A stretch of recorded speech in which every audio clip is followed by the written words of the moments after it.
I'm here to give my informative speech for my public speaking class at Craven Community College. I did a speech about the different types of multiple sclerosis. The purpose is to make sure that I inform you about that there's 4 different types when it comes to multiple sclerosis. When a lot of people hear about it, they don't quite understand it. They usually don't even look into it until it affects them or a family member. In their heads, they might picture someone like nowadays there's Jack Osborne and there's Montel Williams. They've all brought it about to educate more people because diagnoses are becoming more common because people are more aware of the symptoms.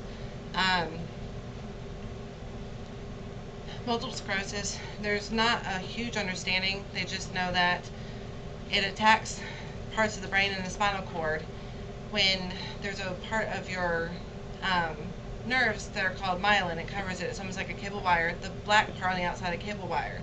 Well, with multiple sclerosis, you develop lesions on top of there, basically like plaques sitting on top of every single nerve, and it eats the cable covering away so that nerve's exposed, and that's where they have the different symptoms from speech problems, dizziness, memory issues, difficulty walking, movement, balance, just a wide variety of symptoms that they're not still sure why it happens.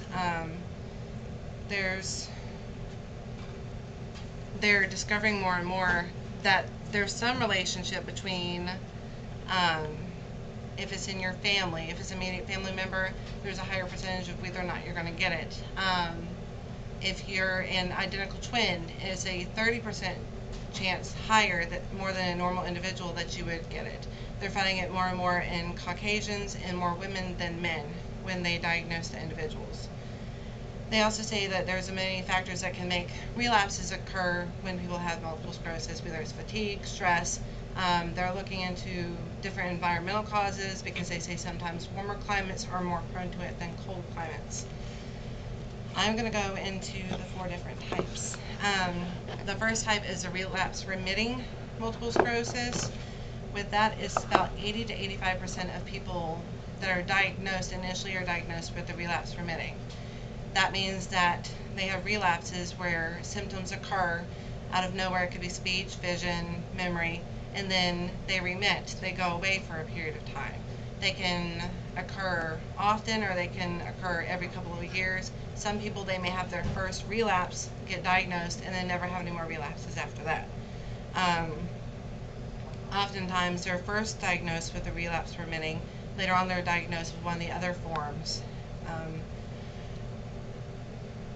Usually once they have the relapse remitting, then they're diagnosed with a secondary progressive. That's usually the next form.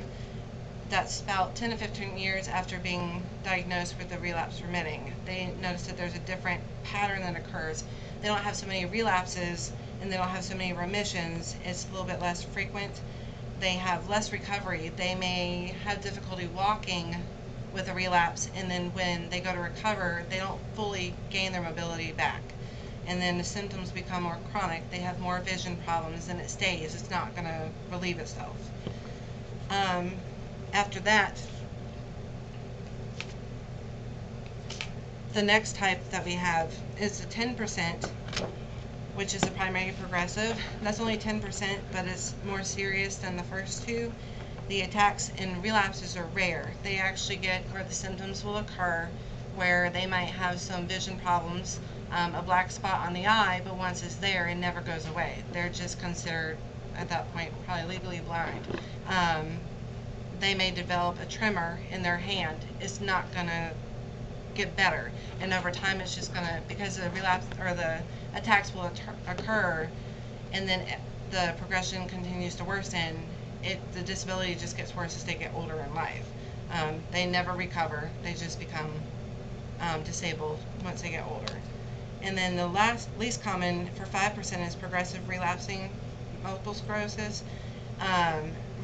They can relapse like you do with the relapse remitting or with the secondary progressive, but the problem is that they don't fully recover as well, same as with the primary progressive. But the disability comes faster between the disease progression over time and the incomplete recovery between relapses. It's least common, but some of the reading that I did said it also could be issues with the heart, and there'd be more issues with organs involved as far as related to the brain and the spinal cord.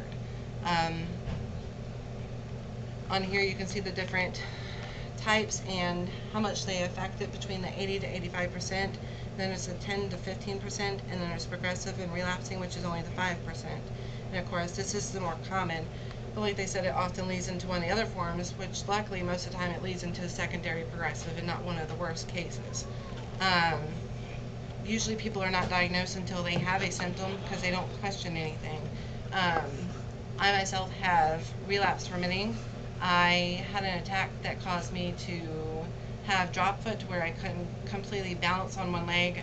I couldn't control my foot, and I lost all sensation in my hand and the strength in my right arm.